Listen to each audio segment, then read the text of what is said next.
Let me share the screen.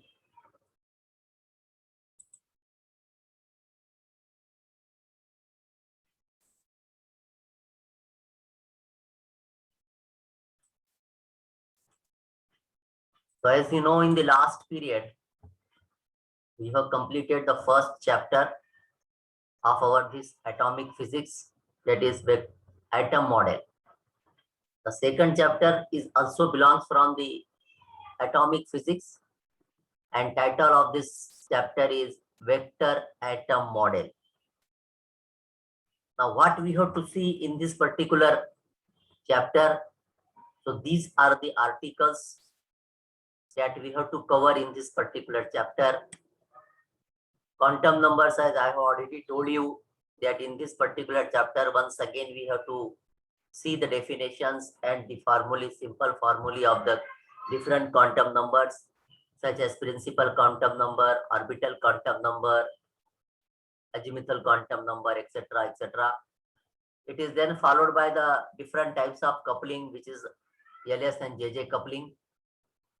Then we have seen the statement of the Pauli exclusion principle, which you have already seen.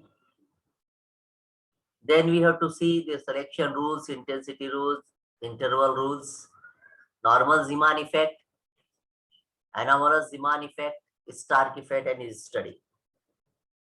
Now vector atom model. Atom model बोले तो क्या जी, पिछले इसमें अपने atom model देखे, क्या बताए थे उसमें? If you revise yourself, if you go back to our previous articles, or if you see the videos of my last 3 to 4 lectures, you found that in that particular chapter we have concentrated, or we have studied, of course, regarding the nature and property of atom. We have seen that every element, it is consisting of large number of atoms, isn't it? The atom of element, it is made up of 2 important constituents according to Bohr's. One, it is the central nucleus, which is positively charged, isn't it? Please tell me yes or no. And second one is, दूसरा हिस्सा कौन सा? Negative charge. Negatively charged electron, which are revolving around the nucleus in a circular orbit. Am I correct?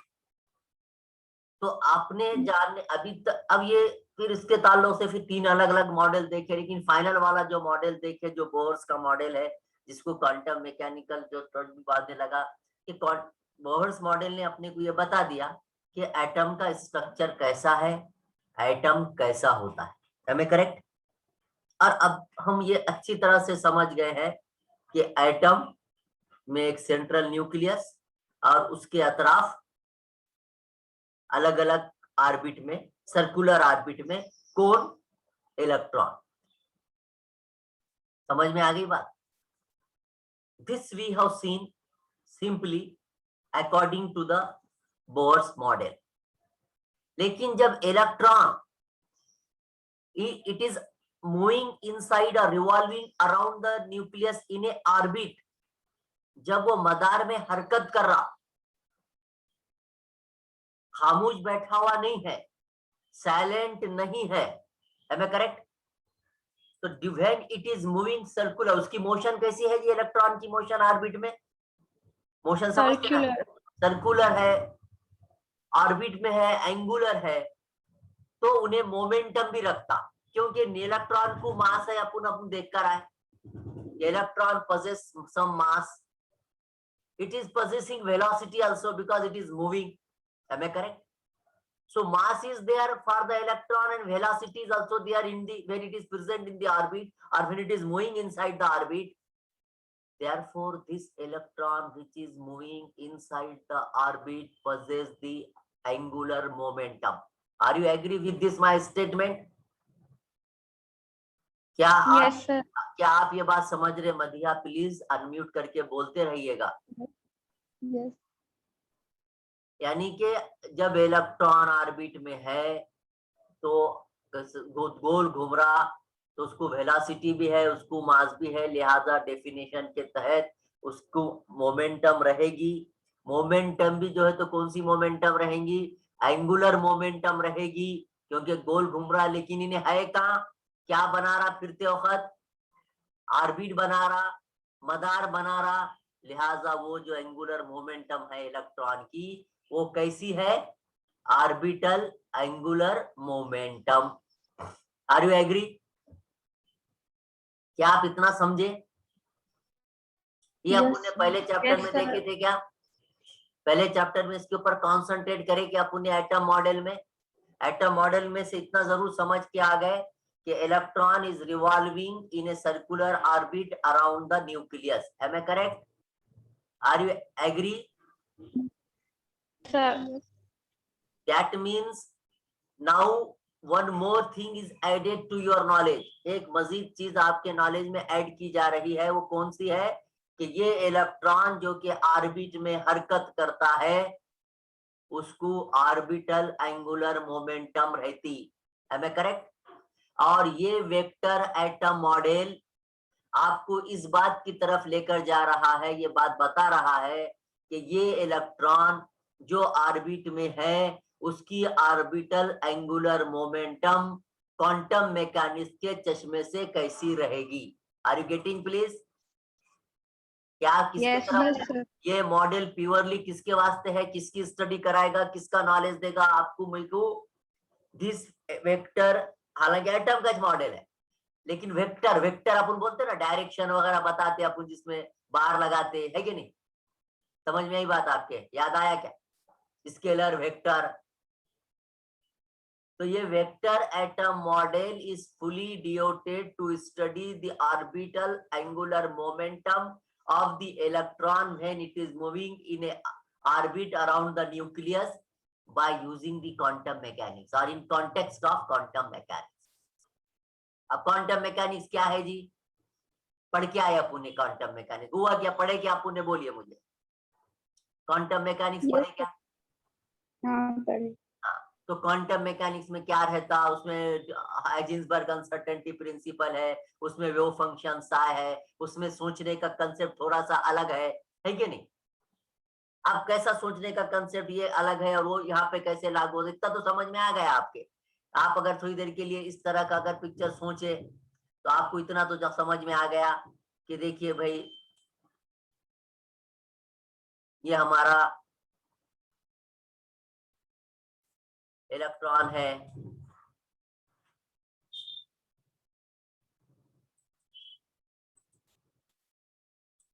लिखने नहीं जा रहा है। तो हमारा इलेक्ट्रॉन ऑर्बिट में फिरता और ऑर्बिट में फिरते वक्त उसको एंगुलर मोमेंटम रहती। Am I correct? इतना समझ में आ गया आपके? चलो आगे। Yes, sir. Yes, sir. चलिए, ये मॉडल आपको और दो चीज बताता। किसकी किसकी जो है तो प्रेजेंटेशन देता ये? This model is convenient representation of the angular momentum of the electron in the atom, एक चीज। और दूसरी क्या? अब ये भी बताता आगे कि ये जो एंगुलर मोमेंटम है उसकी, इलेक्ट्रॉन जो फिर रहा ना ऑर्बिट में, उसको दो किस्म के मोमेंटम रहते बोलता हूं, बल्कि मोमेंटम की किस्में बताता। एक बोलता ऑर्बिटल एंगुलर मोमेंटम और एक बोलता स्पिन एंगुलर मोमेंटम, और ये दोनों को मिला के बोलता टोटल एंगुलर मोमेंटम। अब आप यहाँ कंफ्यूज हो गए होंगे। समझ में आ रही क्या जी बात में क्या बोलना चाह रहा हूँ? यहाँ पे समझ सक रहे आप? Is it possible for you to understand क्या बोलना चाह रहे हम? Yes, sir. क्या बोल रहे हैं आपको यहाँ, क्या बताना चाह रहे हम? Two type of angular momentum. Yes, एक तो मोमेंटम उसकी ऑर्बिट में जब उन्हें फिर रहा ऐसा गोल, तो फिर रहा क्या ऐसा? Yes, sir. ये एक ऑर्बिट है। लेकिन जब उन्हें ऑर्बिट में फिरता ना ऐसा इलेक्ट्रॉन, तस्वीर कीजिए, तो वो जो इलेक्ट्रॉन जो है तो ऑर्बिट में तो फिर रहा साथ में अपने खुद की एक्सिस पे भी ऐसा फिरता, ऐसा फिरते फिरते। Yes, sir. तो क्या करता उन्हें, जब खुद के अपने ऑर्बिट, खुद के अपने एक्सिस पे फिरता, तो उसको क्या बोलते जी अपन? Spin. स्पिन बोलते हैं। Am I correct, मदिया? Please unmute yourself, keep in class. Spin बोलते क्या नहीं? यानी कि जी सर। गोल फिरते फिरते उन्हें ऐसा ऐसा ऐसा, गोल भी फिर रहा इसके अतराफ और ऐसा ऐसा भी हो रहा, मतलब at a time electron orbit में फिरते वक्त कितने मोशन अपने साथ रख रहा? 2। तो एक तो कौन से, तो ऑर्बिट के अतराफ जो फिर रहा वो तो एच है, और साथ में दूसरी स्पिन। स्पिन है। तो ऑर्बिट में फिरने की वजह से जो मोमेंटम है उसकी वो कहलाएंगी ऑर्बिटल मोमेंटम या ऑर्बिटल एंगुलर मोमेंटम, बराबर है? जी सर। स्पिन की वजह से जो फिर रहा वो कहलाएंगी स्पिन एंगुलर मोमेंटम, बराबर है? जी सर। तो लिहाजा दोनों मिलके जो उसकी, यानी कि अब जब ऑर्बिट में है तो एट ए टाइम कितने मोमेंटम अपने साथ रखे हुए हैं? वो 2। कौन कौन से? ऑर्बिट में फिर रहा बोल के, ऑर्बिटल एंगुलर मोमेंटम और एंड स्पिन कर स्पिन रहा बोल के, एंगुलर मोमेंटम। लिहाजा स्पिन दोनों एंगुलर का मोमेंटम। मजमूआ is total angular momentum J. समझ में आ रही बात? जे इज इक्वल टू जी L sir. Plus S, J is equal to L plus. L plus S. तो अब ये मॉडल क्या बताता आपको? पिछला मॉडल है, नई कुछ बात नहीं बता रहा, एक नई चीज, एक नया नॉलेज में इजाफा कर दिया उसने आपके। पिछले मॉडल में, बोहर्स के मॉडल में अपन क्या पढ़ के आए थे? खाली कि electron revolving around the nucleus in a circular orbit. है मैं करेक्ट? कौन बताया आपने को? ये किसने ये जो है तो मॉडल दिया? बोहर्स ने। Now the Bohr's model is same, but when this Bohr's model is studied extended with the quantum mechanical view by considering that this electron which is revolving around the nucleus in a circular orbit possess angular momentum, and this angular momentum is of orbital angular momentum and it is moving inside the orbit, and at the same time it is possessing the spin also, isn't it?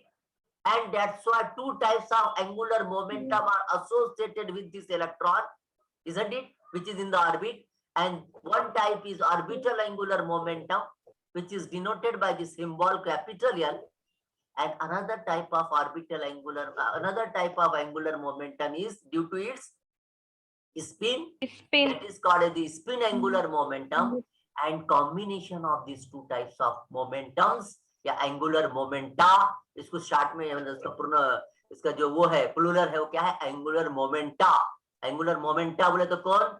Orbital angular momentum plus spin angular momentum. को साथ में मिलके आप क्या बोल सकते हैं? Angular momenta is equal to capital J, it is equal to L plus S. एक चीज। दूसरी बात क्या बोल रहा? To quantize something is to apply the quantum theory. अब ये जो एंगुलर मोमेंटम है, ये जो तुम्हारे ऑर्बिटल एंगुलर मोमेंटम है, स्पून एंगुलर मोमेंटम है, ये तुम्हारे ऐसे ओपन आंखों से दिखती है कि ऐसा देख रहे कहीं से? अगर अपन देखे चश्मा लगा के, जैसा केटर्स पेंडुलम बता रहे, और जैसा तुम्हारे को सोनोमीटर बता रहे, जैसे तुम्हारे फ्लाई व्हील क्लास में बताया आपको, ऐसा मैं अगर आपको बताऊं कि देखो देखो ये आइटम है, ये देखो ये ऑर्बिटल एंगुलर मोमेंटम है, ये स्पिन एंगुलर मोमेंटम है, is it possible to that what we are studying in the theory it can be exactly located in practical? No sir. बता सकता मैं इसको? नो। नो, इजंट इट मदिया? Arbaz, no? Yes. देख सकते आप? Yes sir. No, no sir, नहीं देख सकते। इसका ये मतलब हुआ कि ये कौन सी थ्योरी है, ये कौन सी मैकेनिक्स है? ये कौन सी मैकेनिक्स है फिर? In which there is quantum mechanics. that is the quantum mechanics in which there is a no direct, whatever we are studying in the theory are exactly located in practical, it is the quantum mechanics. समझ में आ गई बात? अब ये quantum mechanics में एक terms आती क्वांटाइज, अपन ने फर्स्ट पांचवें सेमेस्टर में भी पढ़े। क्वांटाइज्ड, क्वांटाइज्ड का क्या मतलब है? क्वांटाइजेशन, ये लफ्ज इस्तेमाल करे थे, है क्या याद किसी को? नदिया, फरीशा वगैरह किसको? मैंने आपको बहुत बताया था कि मैथमेटिक्स का एक सेट रहता, क्वांटाइज सेट और फाइनाइट सेट, यानी कि छोटे छोटे टुकड़े कर देना, it is called as quantize. Discrete किसको बोलते वो भी सुन लीजिए। To quantize something is to apply the quantum theory to it, लिहाजा आपको ये जो ऑर्बिटल एंगुलर मोमेंटम है ना, ये किसका है? ऑर्बिटल एंगुलर मोमेंटम कौन पजेस करता? एटम एटम तो में करता, लेकिन एक्चुअल में एंगुलर मोमेंटम है किसको? एटम को है क्या? इलेक्ट्रॉन। हाँ, एटम किसका बना हुआ है? इलेक्ट्रॉन और न्यूक्लियस का। तो उसके अंदर जो इलेक्ट्रॉन जो गोल घूम रहा, जो हरकत में है, हरकत भी कैसी है? एंगुलर। एंगुलर है, उसको क्या रहता? एंगुलर मोमेंटम रहती। कितने किस्म के एंगुलर मोमेंटम उसके साथ जुड़े हुए हैं? 2। तो कौन कौन से? Orbital orbital. और spin angular momentum. Are you agree? Yes sir. चलिए, अब क्या बोल रहा है कि ये एंगुलर मोमेंटम कैसी है? बोलता क्वांटाइज है। क्या मतलब इसका क्वांटाइज है? तो क्वांटाइजेशन किसको बोलते हैं वो सुन लीजिए। इससे पहले हो गया, पहले से सेमिस्टर में क्वांटम मैकेनिक्स होगा, लेकिन एक बार फिर बता देता हूँ कि क्वांटाइजेशन, क्वांटाइज किसको बोलते हैं? किसी फिजिकल क्वांटिटी को क्वांटाइज करना मुराद क्या? अभी एंगुलर मोमेंटम फिजिकल क्वांटिटी है क्या नहीं? तभी मकदार है कि नहीं है सर। किसको इसकी नजर नहीं आ रहा? अनम को? आप बाकी के लोगों को इसकी नजर आ रहा बेटा? नहीं सर। नो। अच्छी बात, ठीक है।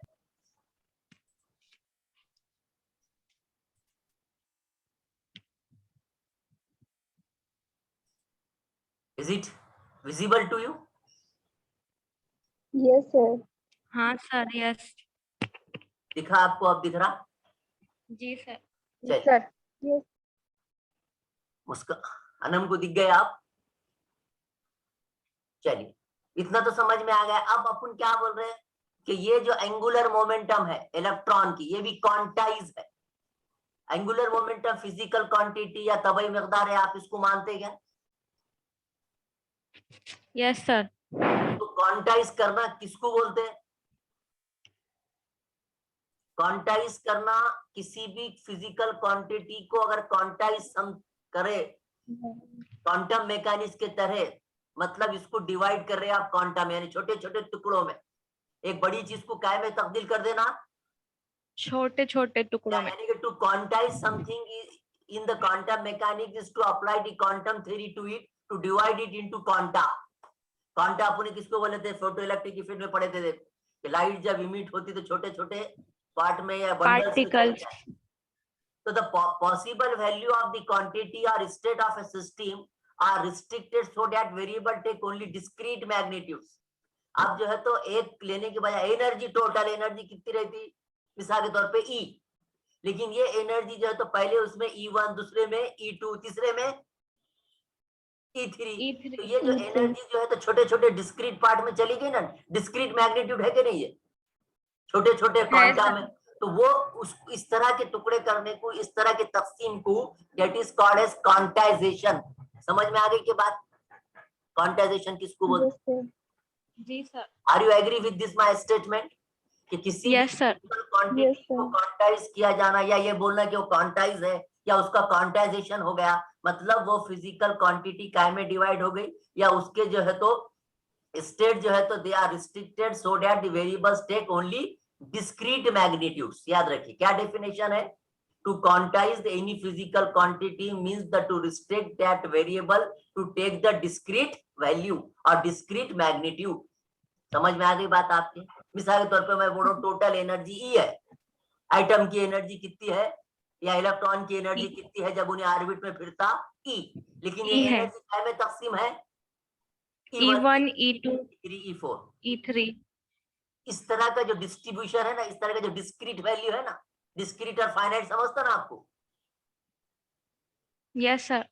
उसको बोलते क्या नाम से पुकारने का? उसको इसके आगे क्वांटाइज। क्वांटाइज, या वो अगर उसको एडवर्ब के उसमें बोलने का तो क्वांटाइजेशन। क्या बोलते हैं अपन उसको? क्वांटाइजेशन। तो लिहाजा ये वेक्टर एटम मॉडल ने आपको क्या थी? ये वेक्टर एटम मॉडल ने क्या आपको नॉलेज में इजाफा किया आपके? के atom which is consisting of electron, this electron is revolving around the nucleus। इतना तो पहले एटम मॉडल में पढ़ के आए थे। अब खाली इन्होंने क्या इजाफा करा आपके नॉलेज में कि the electron which is revolving around the nucleus has angular momentum, and this angular momentum is split into two angular momentum and spin angular momentum. and total is the J, that is the total angular momentum, and to this angular momentum of the electron in the orbit according to the Bohr's knowledge, it is quantized or it is to be studied according to quantum mechanics. समझ में आ गई बात? Yes sir. ये electron जो के orbit में हरकत कर रहा है बोहर्स के कहने के मुताबिक, इसकी स्टडी की उसने कौन सा चश्मा लगाकर? क्वांटम मैकेनिक्स का चश्मा लगाकर। ठीक है, क्योंकि क्वांटाइजेशन अपन करते भी किसके अंदर? क्वांटम मैकेनिक्स में। चलो आगे। Yes sir. क्या समझ में आया all of you? Yes sir. चलिए और एक चीज बता देते हैं, जो अभी पढ़ा मैं उसको दोबारा बता दे। अपन ने क्या पढ़े? बोहर्स थ्योरी पढ़े। बोहर्स थ्योरी अपने को क्या बताती? इस सीरीज स्पेक्ट्रा बताइए, लेमन सीरीज, बामर सीरीज, पीफर्न सीरीज, पास्चन सीरीज, किसकी सीरीज थी ये? क्या बताई उसने? बोहर्स थ्योरी ने बताया ना कि इलेक्ट्रॉन एक ऑर्बिट से दूसरे ऑर्बिट में जाते। पढ़ के आए कि नहीं अपन ने? मॉडल एटम पढ़े ना अपन ने? What we have seen according to the Bohr's theory, Bohr's theory was able to explain the series spectra of the hydrogen atom. अपन ने लास्ट आर्टिकल देखे ना कि हाइड्रोजन एटम में इलेक्ट्रॉन एक ऑर्बिट से निकल के दूसरे ऑर्बिट को जाता, दूसरे से तीसरे, यानी कि ये jumping of the electron from the second, third, fourth to first, from the third, fourth, fifth to second and so on give rise to spectral series. पढ़े क्या? जी सर। Yes sir. और दिस सीरीज क्या नाम से पुकारी जाती थी? हाइड्रोजन स्पेक्ट्रल लाइंस या हाइड्रोजन सीरीज, जो के क्या नाम से था? बामर, पास्चन, पीफर्न, लेमन। ठीक है, इतना पढ़े अपन। और खाली क्या बोले कि due to the jumping of the electron spectral lines are form, इतना बोले ना खाली। बोर्ड्स ने कितना एक्सप्लेन करा अपने को खाली कि when the jumping of the electron takes place, क्या बोला उसने कि भाई देखिए ये पहला है ऑर्बिट, ये दूसरा ऑर्बिट है, ये तीसरा ऑर्बिट है, ये चौथा ऑर्बिट है, और जंपिंग होंगी। पहले से यहाँ से यहाँ आएगा, यहाँ से यहाँ आएगा, यहाँ से आएगा, या फिर जो है तो यहाँ से यहाँ आएगा या यहाँ से यहाँ आएगा, और ऐसा इस तरह चलेगा। और इसको आप क्या नाम से पुकारते? इसको क्या बोले आपने? Spectral lines. ये कौन सिखाया आपने को? बोहर्स। आवाज करके बोलिए ना बेटा, बेहतरीन अपन पढ़ रहे, कोई मसला नहीं। आवाज करके बोलिए, कोई गलत भी बोले तो कोई मसला नहीं है। अनम्यूट कीजिए, बोलिए, ताकि क्लास में कुछ मजा है ना, और ना अदरवाइज एक साइड बोल के कुछ मजा है क्या? बोलिए मदिया। Yes sir. Are you agree? इतना Yes, sir. इतना आपने कौन बताया? बोहर्स ने बताया। लेकिन ये जो स्पेक्ट्रल लाइन है, ये कितनी मोटी रहेंगी, फाइन रहेंगी, छोटी रहेंगी, इसके बारे में कुछ आइडिया दिया कि जिसमें कि भाई नहीं सर। इतनी मोटी रहेंगी, ये फाइन रहेंगी, ये बड़ी रहेंगी, ये छोटी रहेंगी, ऐसा कुछ आइडिया बताया क्या? खाली अपन No.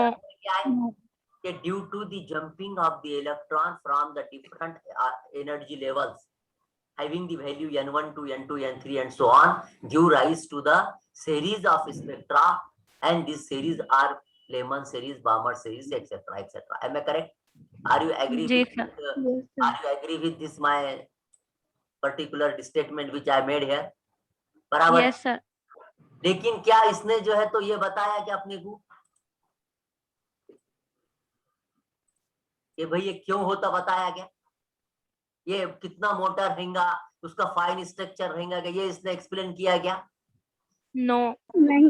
यानी कि Bohr's theory could not explain the multiple spectral of spectral lines in simple hydrogen atom. लेकिन Sommerfeld theory was able to give the explanation of the fine spectral lines in case of the hydrogen atom. लेकिन ये जो इसका जो structure था या जो multiple structure था या इसका जो फाइन और मल्टीपल स्ट्रक्चर था, इसकी वजाहत, इसका एक्सप्लेनेशन किसने दिया बाद में? समरफोर्ड थ्योरी में मिला। समझ में आ रही बात? बोर्ड ने क्या बोला? जंपिंग होती, स्पेक्ट्रल लाइंस फॉर्म होते, लेकिन क्या नहीं दे सका? फाइन स्ट्रक्चर के बारे में, मल्टीपल स्ट्रक्चर के बारे में उसके पास एक्सप्लेनेशन नहीं था। The multiple structure of the spectral line in the hydrogen atom was explained by the Summerford. However, Summerford theory could not predict the correct number of fine structure of this spectral lines. Multiple structure, fine structure के बारे में तो बोला, लेकिन कितने lines, कितने बार जो है तो स्पेक्ट्रल लाइंस ऐसे नीचे ऊपर होंगे, या करेक्ट नंबर कितना रहेगा फाइन स्ट्रक्चर का, स्पेक्ट्रल लाइंस का, इसकी भी वजाहत किसके पास नहीं मिली? बोहर्स के पास। बोहर्स के पास तो नहीं मिली, बाद में समरफोर्ड थ्योरी में भी। समझ में आ रही बात क्या बोलना चाह रहे अपन? जी सर जी। बोहर्स ने अपने को क्या बोला? जंपिंग होने से स्पेक्ट्रल लाइन आते, लेकिन ये स्पेक्ट्रल लाइन का मल्टीपल स्ट्रक्चर क्यों रहता, फाइन स्ट्रक्चर क्यों रहता, ये जो है तो ना बोहर्स में मिला, ना उसकी थोड़ी मॉडिफाइड थ्योरी जो थी समरफोर्ड थ्योरी ना उसमें मिला। समझ में आ रही बात? जी सर। एक चीज। दूसरी बात, ये जो आपके स्पेक्ट्रल लाइंस थे भाई, अपने स्पेक्ट्रल लाइन थे ना, ये ऐसे ऐसे ऐसे, तो ये क्या है? स्पेक्ट्रल लाइन बोले तो क्या लाइट के है ना? ये अपन बोले ना ये जो है तो विजिबल में दिखते, ये इंफ्रारेड में दिखते वगैरह वगैरह पड़े, तो क्या है? ये लाइट के पट्टे है ना, ऑफ कोर्स स्पेक्ट्रल लाइन थी है ना। बढ़िया। स्पेक्ट्रल लाइन क्या दिखता? Yes sir. जब आपको अगर फर्स्ट ईयर का याद आ रहा होगा या सेकंड थर्ड में याद आ रहा होगा, तो आपने इस टेलीस्कोप में से क्या देखे? स्पेक्ट्रोमीटर में से लाइन देखे ना, ऐसे येलो, ब्लू, ग्रीन, ऑरेंज, देखे क्या? फर्स्ट ईयर में मैंने लिया था, देखो आता क्या याद? विजुअल सीरीज जब अपन स्पेक्ट्रोमीटर कैलिब्रेशन पढ़ रहे थे, तो अपन बोलते ना, एक अपनी अच्छी नहीं लग रही बोले, धुंधली लग रही बोलते तुम, एक बहुत क्लियर। नदिया, अर्शिया नहीं समझ रहे आप? आपने जब टेलीस्कोप, जब स्पेक्ट्रोमीटर में लाइंस देखे ऐसे, ऑरेंज, येलो, ब्लू, ग्रीन, देखे क्या ऐसे? यस सर, देखें। क्या बोलते बोल रहा मैं, क्या कहलाते ये? Spectral lines. ये स्पेक्ट्रल लाइंस की इंटेंसिटी रहेंगी क्या नहीं? एक इंटेंसिटी रहेंगी ना, इनको वेवलेंथ रहेंगी, इंटेंसिटी रहेंगी, इनको रिफ्रैक्टिव इंडेक्स रहेगा। तो कौन इंटेंसिटी मतलब कौन सा गहरा रहेगा इंटेंसिटी में, कौन सा फीका रहेगा? अपन ने जब देखे थे स्पेक्ट्रल लाइंस में से, जब ऐसे झांक के देखते थे अपन, तो उस वक्त देखे थे कुछ अच्छे दिखता, ब्लू अच्छी दिखती, रेड अच्छी नहीं दिख रही थी, ग्रीन अच्छी दिख रही थी, तो ब्लूइश अच्छी नहीं दिख रही थी, था क्या? ऐसा हो रहा था क्या? कुछ की इंटेंसिटी अच्छी है, कुछ की इंटेंसिटी अच्छी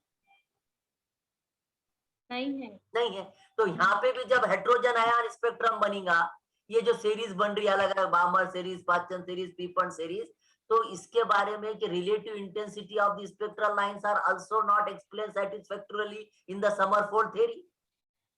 समरफोर्ड मॉडल ने या समरफोर्ड थ्योरी ने इसका भी एक्सप्लेनेशन नहीं दिया कि ये जो तुम्हारे ये जितने भी है लाइंस, ये जो है तो कैसे, किसकी वजह से क्या होता, इंटेंसिटी किसकी ज्यादा रहती, किसकी कम रहती, इसका एक्सप्लेनेशन किसने नहीं दिया? समरफोर्ड मॉडल ने नहीं दिया। उसी तरह जीमान इफेक्ट क्यों होता, स्टार्क इफेक्ट क्यों होता, यानी कि जीमान इफेक्ट कब होता? जब मैग्नेटिक फील्ड लगाते, पढ़ के आए ना पर जीमान इफेक्ट किसको बोलते हैं? स्पेक्ट्रल लाइन डिवाइड हो जाती, एक चीन में तकसीम हो जाती। तो इसका भी एक्सप्लेनेशन किसके अंदर नहीं था? बोहर्स के पास नहीं था। So another drawback of the Bohr model was that it could not explain how the orbital electrons in the atom are distributed around the nucleus. Bohr's ने अपने को ये बताया क्या कि कैसे जो है तो ऑर्बिटल इलेक्ट्रॉन जो है तो ऑर्बिट के अंदर या न्यूक्लियस के अंदर डिस्ट्रीब्यूट हो जाते, ये भी उसने नहीं बताया। And therefore, in order to explain the complex spectra of the atom and their relation to the atomic structure, the vector atom model was introduced. समझ में आ गई के बाद कि जो चीजें जो एक्सप्लेनेशन, जो वजाहतें बोहर्स मॉडल में नहीं थी, कौन कौन सी नहीं थी? कि फाइन स्ट्रक्चर नहीं बताता था, नॉर्मल जीमान इफेक्ट के बारे में आइडिया नहीं था, स्टार इफेक्ट के बारे में आइडिया नहीं था, इलेक्ट्रॉन ऑर्बिट में तो फिरता इतना मालूम था, लेकिन ये डिस्ट्रीब्यूशन, ये तकसीम कैसी हो रही न्यूक्लियस के अतराफ, इसका एक्सप्लेनेशन था क्या बोहर्स में और समरफोर्ड में? No sir. नहीं था। तो in order to explain the complex spectra of the atoms and their relative relation to the atomic structure, the new model has been introduced to the atomic model, and this new model is called as Vector atom model. vector atom model. And this, the two distinct feature of the vector atom. अब ये vector atom model क्यों आया, आपके समझ में आ गई क्या बात? जी सर। ये यस सर। बोहर्स थ्योरी या जो है तो बोहर्स मॉडल, ये चीजें देने में जो है तो असमर्थ रहा, या उसके अंदर उसकी सलाहियत नहीं थी कि वो एक्सप्लेन कर सके। लिहाजा उन चीजों को, उनकी कमियों को, उनकी खामियों को अच्छी तरह से समझाने के वास्ते वेक्टर एटम मॉडल ये इंट्रोड्यूस हुआ, जन्म में आया, इसकी इजाद हुई या ये मॉडिफाइड किया गया। लेकिन ये दो फीचर्स पर काम करता है, इसके दो डिस्टिंक्ट फीचर्स हैं जिस पर मॉडल काम करता है। एक तो क्या कंसेप्ट है ना इसके अंदर, कौन से कंसेप्ट को जन्म देता है, क्या पढ़ना है इसके अंदर अपन? Quantization, concept of quantization. Quantization की बात वेक्टर ने, बोर्स ने करा था क्या? कि ऑर्बिटल एंगुलर मोमेंटम क्वांटाइज हो गई, एनर्जी क्वांटाइज हो गई, वगैरह वगैरह, उसके बारे में उसने नहीं बताया। लिहाजा वेक्टर एटम मॉडल कौन से जो है तो फीचर्स पर डिपेंड करता? क्वांटाइजेशन। एक क्वांटाइजेशन बोलता, पहली बात तो फिजिकल क्वांटिटी का क्या होगा बोलता? क्वांटाइजेशन होगा मुराद क्या? छोटे छोटे हिस्से में टुकड़े होना, यानी कि डिस्क्रीट वैल्यूज हो जाएंगी। छोटे छोटे टुकड़े मैंने समझाने के लिए बोला, लेकिन फिजिक्स में उसके लफ्ज को अपन क्या बोलेंगे? That physical quantity will be or the variable will be restricted for the discrete magnitude.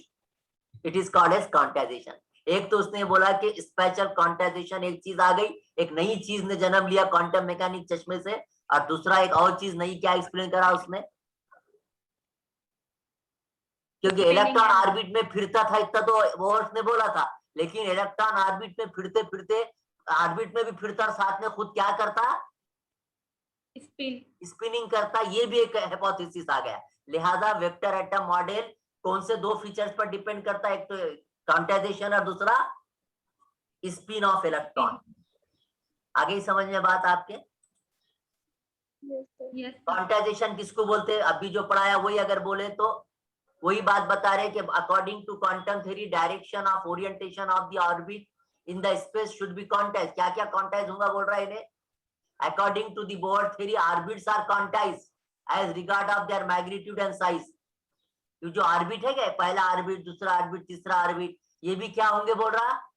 एक के दो बन जाएंगे, दो के तीन बन जाएंगे। कौन सी बुनियाद पे? उनके डिस्क्रीट होने का, टुकड़े होने की बेसिस क्या रहेगा? साइज और मैग्नीट्यूड और साइज। हाँ, उसने मैग्नीट्यूड बोलो, दे आर मैग्नीट्यूड, यानी कि मैग्नीट्यूड में कौन रहेंगे? साइज और फॉर्म। पहला, दूसरा, तीसरा, साइज यानी छोटा, उससे उसका बड़ा, उसके बाद उसका बड़ा, उसके बाद उसके बड़ा, यानी कि इस बुनियाद पर हो जाएंगे।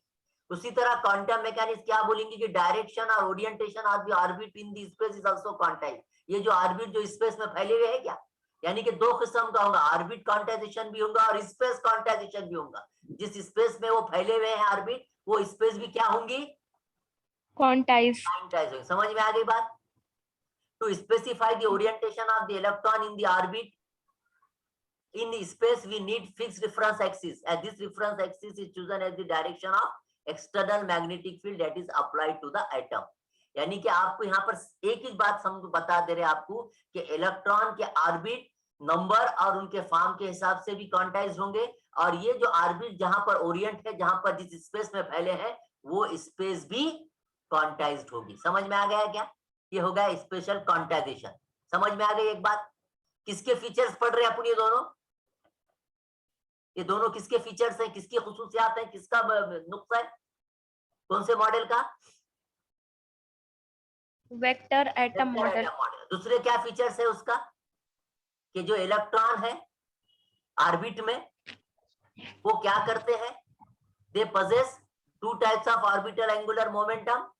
One, it is the orbital angular momentum, and second one is spinning orbital. yes, spin. यानी कि न्यू क्वांटम नंबर्स। अब जब वो स्पिन करते हैं तो उनको नया क्वांटम नंबर भी दिया जाएगा, और वो नंबर क्वांटम नंबर क्या कौन सा कहलाएगा? कौन सा quantum number? Spin quantum number. Isn't it? So since the orbital and spin motions are both quantized in magnitude and direction according to the idea of special quantization, they are considered as a quantized vector. यानी कि एक तो क्या बोल रहा है इन्हें कि स्पिनिंग होंगी, ऑर्बिट में रहेंगे, क्वांटाइजेशन होगा, स्पिन ऑर्बिट क्वांटाइजेशन होगा, लिहाजा they are considered as a quantized vector. Hence atom model based on this quantized vector.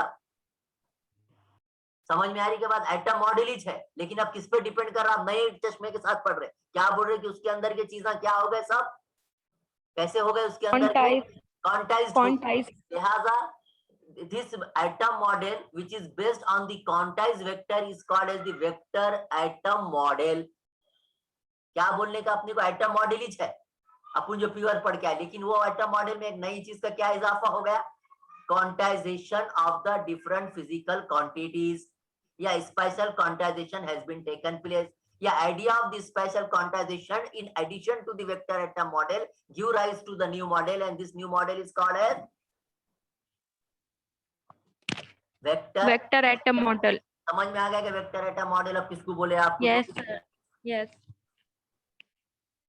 दूसरे जो ओल्ड थ्योरी थे वो ये नहीं बताते थे कि क्वांटाइजेशन हुआ, स्पिन क्वांटाइजेशन हुआ, एंगुलर मोमेंटम क्वांटाइजेशन हो गया, वगैरह वगैरह। लिहाजा एटम मॉडल को हुई मॉडिफाइड इस बात से किया गया कि उसके अंदर के जो फिजिकल क्वांटिटीज थे, orbital angular momentum, spin angular momentum, all they are quantized and now they are taken in form of vector according to the quantum mechanics, and the atomic model which is modified or which is studied in a new form of the quantum mechanics by considering the special quantization of the physical quantity such as orbital angular momentum and introduction of the spin angular momentum to the electron is called as new model, and this new model is Madhya? Vector atom model. Vector atom model. समझ में आ गई बात आपको? So with this one we will stop here today. Have you got anybody want to ask any question? May ask. समझ में आ गई बात? Madhiya, Arshia? Yes, sir. So we shall stop here today. Remaining thing we shall see tomorrow. Thank you.